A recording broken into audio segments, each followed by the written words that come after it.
एक बार गौर से देख लीजिए, पूरा तस्वीर को गौर से देखिए। और मेरे पास मिठाई क्या क्या सब जूस वगैरह सब लेके पहुंच गए थे। तो मुझे बड़ी खुशी हुई कि चलिए हमारे बच्चे हमारे से ही हमारा बेसिक मौजूद किया है। अच्छा। और जो 9th-10th में गए लोग तो उसमें ज़्यादा मेहनत नहीं करना पड़ा। हम लोग का बेस इतना मजबूत किया था कि हम लोग को 9th-10th में कोई भी दिक्कत नहीं हुआ। ऐसा लगा कि हम लोग सब पहले ही पढ़ दिन प्रतिदिन अनेकों स्कूल खुल रहा है वर्तमान समय में प्राइवेट, लेकिन आप क्या कुछ करते हैं? दुनिया का कोई भी इंसान मेहनत करे और फल ना मिले ये हो ही नहीं सकता। बिल्कुल ये बात 100% सत्य है। परिणाम आपके सामने है। ये तमाम बच्चे हैं जो 10th के बच्चे हैं, इधर भी तमाम बच्चे हैं, इधर भी दिखाइए एकदम, जो इनके हाथों में प्रोग्रेस कार्ड मौजूद है। एक बार गौर से देख लीजिए, पूरा तस्वीर को गौर से देखिए। और सर जो हैं यहाँ पे मिलन सर, कहीं ना कहीं उस वक्त इनका सीना जो है चौड़ा हो गया जब ये सारे बच्चे, देखा जाए तो 2 वर्ष, थोड़ा सा पास में आप 2 वर्ष पहले इस विद्यालय से निकले हुए हैं, फिर भी इतना ना बेसिक कंप्लीट कराए थे।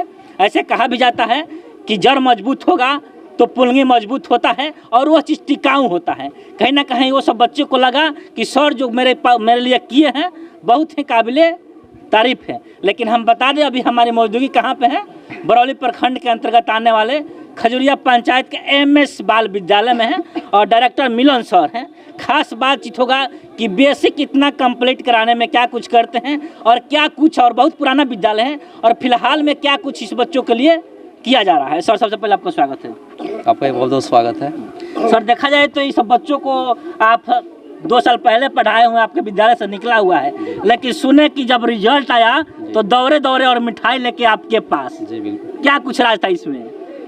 सर सबसे बड़ी चीज़ है कि ये बच्चे हमारे जब मैट्रिक में नंबर अच्छे खासे जो लाए हुए हैं, जी तो ये बचपन से हमारे पास चले आए। लगभग 5-6 साल के बच्चे थे तो हमारे यहाँ चले आए और हम लोग का भी सिद्धांत बना कि इस बच्चे को बेस को इतना बेहतर तरीका से सजाया जाए, इतना बेहतर तरीका से बनाया जाए कि जब भी 8वीं क्लास से निकले तो इनको 9th-10th में कहीं दिक्कत ना हो और सफलता की जो मार्ग है ना, इनके लिए हमेशा खुला। बच्चों के लिए हमें नहीं, हमारे विद्यालय के जितने भी टीचर हैं एकदम जोर खरोश से अपने मेहनत और लगन इतना मतलब समर्पित किए कि ये जो बच्चे हैं आज भी हमारे प्रति इतना लगाव रखते हैं। निकल जाने के बाद भी इनको लगता है कि सर हमारे जड़ को इतना बढ़िया से मजबूत कर दिए हैं कि आगे जाके हमको कोई सफलता रुकने वाला नहीं है। आगे की जो मेरी उम्मीद है, इन लोगों से जो आशा है, मैं आज भी इन सभी को मार्गदर्शन देता हूँ, बताता हूँ कि आगे अपनी गति को कभी धीमी नहीं करना है और आपको जो कुछ भी पढ़ना है, जहाँ तक मेरी सपोर्ट होगी मैं आप सभी को करूँगा। आप अपने कामयाबी के मार्ग को बिल्कुल खोल के रखना है। कुछ तो बच्चे होते हैं जब निकल जाते हैं तो शिक्षक के देखते हैं तो इधर तक उधर से निकल जाते हैं साइड से। जी हाँ, ये बात है। ऐसे कुछ विद्यार्थी हैं जो देख करके मतलब नज़र भी नहीं मिलाते हैं, लेकिन ये हमारे विद्यालय के ऐसे जो छात्र छात्राएँ हैं जो देखने के बाद एकदम इनको झुक करके प्रणाम करना ही है, गुड मॉर्निंग कर जो कुछ भी करते हैं अपने, इनका जो अनुशासन है, जो डिसिप्लिन है वो बिल्कुल करते रहते हैं। और इन लोगों का लगाव मुझे आप अभी बोल भी गए थे कि जैसे इनका रिजल्ट आया तुरंत सभी मेरे पास मिठाई क्या क्या सब जूस वगैरह सब लेके पहुंच गए थे। तो मुझे बड़ी खुशी हुई कि चलिए हमारे बच्चे हमारे प्रति इतना लगाव रखते हैं। यानी मेहनत जो किए हैं कहीं ना कहीं फल उसका, कहीं ना कहीं हमको उसका फल मिल रहा है। जी अच्छा, ये देखा जाए तो सबका 400 से अबव है? जी सबका अबव है। अच्छा, अंकिता कुमारी। कितना नंबर है? 411। 411 से देखा जाए तो रिजल्ट आया था तो मान लीजिए आपको 200 से 100 साल लगाव था, कोचिंग पढ़ी होगी, चाहे स्कूल में गई होगी, लेकिन सर के पास दौड़े आ गई।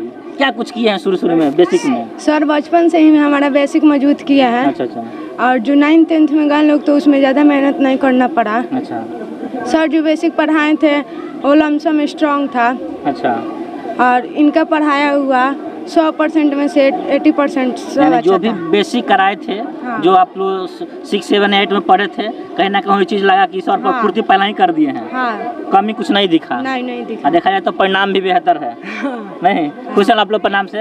हाँ। क्या आप लोग सब कोई क्या कहिएगा? 2 शब्द कहना होगा सर के बारे में। तो सर वो हमेशा ही हम लोग के लिए करते आए हैं और आशा है कि हमेशा हम लोग को सपोर्ट करेंगे और हमारे सफलता के पीछे हम लोग को मार्गदर्शन देंगे। हमेशा पूरा यकीन है? Yes sir. आप लोग का भी यकीन है जी? यस सर, हमें उम्मीद है। सबसे पहले हम अपने मिलन सर को धन्यवाद देना चाहेंगे क्योंकि हमारी सफलता में इनका बहुत बड़ा योगदान रहा है। इन्होंने हमारी सफलता में मतलब बेसिक इतना इन्होंने मजबूत किया है कि हमें आगे जाकर कोई दिक्कत ही नहीं हुई। और जो हमारे आगे के टीचर 9th क्लास 10th के टीचर हैं उनसे इनका बहुत संपर्क रहा है और वो कहते थे कि आपके बच्चे बहुत अच्छे हैं, आगे बहुत अच्छा करेंगे। धन्यवाद। आप लोगों को कोई दिक्कत जी? नहीं सर, कोई दिक्कत नहीं हुआ। सर के चलते हम लोगों का बेसिक जो होता है नीचे का वो आगे मजबूत रहा और जड़ हमारे इन्होंने मजबूत करने में बहुत ज़्यादा सहयोग किया है। इन्हीं के कारण मुझे 10th 12th कोई में भी दिक्कत नहीं हुआ और आगे चल के और नहीं भी होगा। अब लड़कियां में से देखा जाए तो आपका बेहतरीन है 458। क्या कुछ कहिएगा 2 शब्द सर के बारे में? सबसे पहले तो मैं सर को बहुत बहुत धन्यवाद देना चाहूँगी। इन्होंने हम लोग का बेस इतना मजबूत किया था कि हम लोग को 9th 10th में कोई भी दिक्कत नहीं हुआ। ऐसा लगा कि हम लोग सब पहले ही पढ़ चुके थे लोग। और हम लोग का जहाँ तक 9th 10th का जो कोचिंग किए हैं लोग वो भी सर के संपर्क के ही थे। यही सर हम लोग को बोले थे कि वहाँ जाओ लो, अच्छा पढ़ाई होता है। कुल मिला के हम लोग को बेसिक सर यहाँ पे बहुत अच्छा से कंप्लीट करवाए थे। यहाँ के जो टीचर है वो भी बहुत सपोर्ट करते थे हम लोग को। और बस इतना ही कि सर यानी सब सब्जेक्ट का बेसिक की केवल मैथ्स वगैरह का नहीं सर, यहाँ पे ऑल सब्जेक्ट पढ़ाई होते हैं तो ये ऑल सब्जेक्ट का बेस मजबूत है सर। मैंने उस तरह का कमियां नहीं दिखा जो दिखना चाहिए। Yes sir. अच्छा सर, देखा जाए तो तमाम बच्चे हैं, कहीं ना कहीं सब कोई बोल रहा है कि बेसिक जो था कंप्लीट किए हैं। तो यहाँ पे जो MS बाल विद्यालय में क्या क्या चीज़ देखा जाए, संस्कृत हुआ हिंदी हुआ, तो क्या क्या चीज़ की पढ़ाई होता है यहाँ पे? सर देखिए, इस विद्यालय में लगभग सभी विषयों का टीचर हमारे पास में। मैं खुद संस्कृत पढ़ाता हूँ, मैं खुद इंग्लिश पढ़ाता हूँ, हमारे यहाँ मैथ के भी टीचर हैं, साइंस केमिस्ट्री जो कुछ भी है, सोशल साइंस वगैरह सबकी पढ़ाई होती है। तो हम लोग का सिद्धांत है कि बच्चे ऊपर जो भी जाए तो उसको कहीं से भी किसी प्रकार की दिक्कत ना हो। इसलिए हम सभी विद्यालय के टीचरों के साथ मिल करके बच्चे का बेस जो है ना, जड़ जो मजबूत करने का हम सबका पहला मुद्दा बन जाता है। इस बच्चे का अगर जड़ मजबूत हो जा रहा है तो हमें उम्मीद है जैसे इन विद्यार्थियों को कहीं दिक्कत नहीं हुआ है, आने वाले जो भी विद्यार्थी है हम उनके जड़ को, इनको बेस को इतना मजबूत कर देंगे सभी विषयों में कि इन्हें कहीं भी किसी प्रकार की कोई दिक्कत नहीं करनी पड़ेगी। और सबसे पहले तो ये है कि हमारे जो भी पेरेंट्स हैं मुझ पर पूरा विश्वास करते हैं, अपने बच्चों के यहाँ देते हैं। आप विश्वास की सफलता का जो फल है हमारे बच्चों के आप प्रति देख भी रहे हैं। इन बच्चों के लिए भी मैं यही चाहूँगा कि इनका बेस जो हो, जड़ जो हो, प्रत्येक विषय में बिल्कुल मजबूत हो, ताकि इनका रास्ता कहीं रुके नहीं, अपना स्टेप स्वयं खोज करके वहाँ तक चले जाएँ। देखा जाए तो सर दिन प्रतिदिन अनेकों स्कूल खुल रहा है वर्तमान समय में प्राइवेट, लेकिन आप क्या कुछ करते हैं ताकि आपके बच्चे बेस्ट से बेस्ट करें आने वाला फ्यूचर में? सर देखिए, विद्यालय तो खैर सही बात है, बहुत सारे खुल रहे हैं, लेकिन मेरी यही चीज़ आती है कि कोई खोले चलाए वो अलग बात है, सब लोग पढ़ाएं, सबका योगदान हो बच्चों के भविष्य के लिए। लेकिन मेरा एक सबसे अलग सिद्धांत होता है, क्योंकि मेरे जो बच्चे हैं उनका शुरू से यानी नर्सरी क्लास से लेकर के 8 क्लास तक उनके बेस के प्रति अपने टीचरों पर इतना हम प्रेशर रखते हैं कि आप लोग किसी भी विषय में इन बच्चों को कहीं से कमी मत होने देना, ताकि उस बच्चों को न लगे कि हमारी पढ़ाई नहीं हुई है और उसका कहीं मन भ्रमित ना हो जाए कि हम यहाँ चले जाएँ, यहाँ कर लें। तो हम लोग यही चाहते हैं कि बच्चा को हर एक रूल से, चाहे वो शिक्षा हो, अनुशासन हो, संस्कार हो, रिटर्न हो, कुछ भी हो, स्पोकन हो, हर एक चीज़ को इतना गाइडेंस करके चलाना चाहते हैं और चलाते हैं कि बच्चा हमारे से कहीं भटकता नहीं है। शिक्षकों के लिए क्या गाइडलाइन रहता है आप? शिक्षक हमारे जो भी हैं, सबसे पहले तो इनका जो नियमित समय से आना है, इन सबका रूटीन है। रूटीन के हिसाब से ये लोग प्रत्येक अपनी जैसे घंटियाँ चेंज होती है, सभी टीचर अपना निकलते हैं। निकलने के बाद सभी लोग फिर अपना समय अनुसार अपने अपनी क्लास में चले जाते हैं। उनके जाने के बाद मेरी ये गाइडेंस होती है कि जैसे वो निकलते हैं उस क्लास में पहुँचता हूँ और देखता हूँ कि किस बच्चे को किस तरह से पढ़ा करके निकले हुआ है। अगर उस बच्चे में किसी प्रकार की कमियां दिखती है, बच्चा कमियां बताता है, तो मैं उस टीचर को तुरंत बुलाता हूँ, ऑफिस में पूछता हूँ कि सर या मैडम या मिस, आपको इस तरह से नहीं, बच्चे को इस तरह से पढ़ाना चाहिए ताकि बच्चे को समझ में आ जाए। आखिरी में क्वेश्चन रहेगा, आपका जो स्कूल चल रहा है यहाँ पे कब से चल रहा है? ये स्कूल मेरा लगभग ये 2013 से चल रहा है। जी 2013 से हम लोग लगे और विद्यालय लोकल क्षेत्र का है, काफ़ी मेहनत मशक्कत रजिस्टर्ड है ना सर? जी बिहार सरकार से हम रजिस्टर्ड है, लगभग 2022 में रजिस्टर्ड है। 2022 में हो गया था जी। और हमारी TC की वैल्यू लगभग ऑल इंडिया में कहीं भी है, गवर्नमेंट स्कूल हो या प्राइवेट स्कूल हो, कई बच्चे हमारे यहाँ पढ़ के निकलते हैं, उनको कहीं भी कोई दिक्कत नहीं होता, उनका एडमिशन हो जाता है TC के माध्यम से।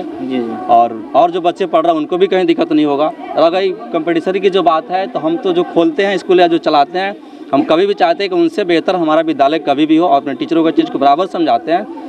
लगभग महीना में 2-3 मीटिंग्स भी करते हैं टीचरों के बीच की। जी पेरेंट्स मीटिंग के अलावा टीचरों की मीटिंग कि हमें बच्चों को किस तरह से करना है और अपने बच्चे को पहचानिए, ताकि आपके क्लास का बच्चा, आपके विषय का बच्चा कितना कमजोर, अगर आपसे नहीं समझ रहा तो कृपया मुझे दीजिए, मैं उसको एक्स्ट्रा समय में पढ़ा करके बच्चों को आगे बढ़ाऊँ, किसी भी तरह आगे बढ़ाने का प्रयास। जी बिल्कुल। जो भी पब्लिक वीडियो देख रहा है चाहता है कि आपसे जुड़े, इस स्कूल से जुड़े, तो 2 शब्द आपके माध्यम से उस पब्लिक के लिए क्या रहेगा? मैं उस पेरेंट्स के लिए यही कहूँगा कि अगर आपको लग रहा है कि मेरा बच्चा प्राइवेट स्कूल में पढ़ना चाहता है, उसके लिए आपकी सहन शक्ति नहीं है या ईश्वर की कृपा से वो किसी प्रकार से हैंडीकेप हो, असहाय अगर हैं, आपको लग रहा है कि हमारे बच्चे प्राइवेट में पढ़ के कुछ जड़ को मजबूत कर लें, तो उस बच्चे के लिए हमारा एडमिशन फ्री है। हम उनको एडमिशन फ्री में लेंगे। और अगर स्कूल फी की बात अगर उसके भी योग्य वो नहीं है तो उस बच्चे को बिल्कुल हम फ्री में पढ़ाने की कोशिश करेंगे। ऐसे भी सर 25% बच्चे रजिस्टर्ड विद्यालय को RTE के तहत 25% मतलब हम लोग को फ्री पढ़ाना है। प्रयास लगभग रहता है कि हमारे पास ये भी बता भी सकता हूँ, कह भी सकता हूँ कि 25% फ्री आज भी बच्चे पढ़ रहे हैं। भले RTE के तहत हमको योगदान अभी नहीं मिल रहा, वो अलग बात है, मिलेगा भविष्य में, लेकिन हम प्रयास करते हैं कि उस तरह के बच्चे अगर हैं और गार्जियन हैं तो कृपया आएँ, हमसे मिलें, हम विद्यालय अपने बच्चों को पढ़ाएंगे। चलिए, तो ये थे मिलन सर। और कहीं ना कहीं देखा जाए जो रिजल्ट है, परिणाम है, शुरू से अंत तक यानी जीरो से हीरो बनाने का काम किए हैं ये बच्चियाँ। और कहीं ना कहीं उन बच्चों के लिए मोटिवेशनल के काम कर रही है इस समय, ताकि इन लोग को भी दिखाया जा रहा है यहाँ पे, इधर को थोड़ा सा, इन लोग को भी दिखाएगा उन बच्चों को कि देखिए आप भी ऐसे कीजिए, ऐसे पढ़िए, आने वाला भविष्य आपका बेहतर हो सकता है। बाद बाकी जो सर द्वारा वर्तमान समय में किया जा रहा है और जो बच्ची की हुई है, इससे ले क्या सोचते हैं कमेंट बॉक्स में कमेंट जरूर डालिएगा। और जो भी डाउट होगा कुछ लगे स्कूल से तो सर का कॉन्टैक्ट नंबर चलता हुआ नजर आएगा स्क्रीन पे, आप उनसे संपर्क कर सकते हैं, बातें कर सकते हैं, रूबरू हो सकते हैं। तो आप देखते हैं MSCC न्यूज़ में, और उनको मिलते हैं किसी अगले वीडियो में। तो जय हिंद।